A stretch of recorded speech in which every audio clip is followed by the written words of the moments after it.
Puluhan monyet liar ini menyerbu perkebunan warga di Desa Bojo, Kabupaten Baru, Sulawesi Selatan. Monyet liar itu memakan buah-buahan milik warga. Dugaan sementara banyaknya monyet liar ke perkebunan warga lantaran buah-buahan di hutan mengering dampak kekeringan. Monyet ini pun keluar hutan untuk mencari makan. Selalu ada. Ya.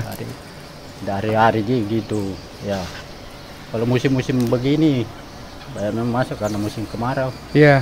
Gara-gara artinya tidak makan lah karena tidak ada air di atas gunung, tidak ada makanan karena kering semua. Turun ke pemukiman mau minum lah, mau makan lah.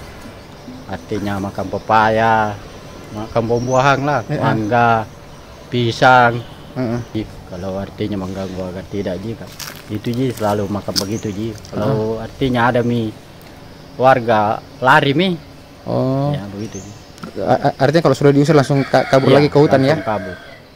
Tapi belum ada yang diserang selama ini? Tidak ada. Oh, iya.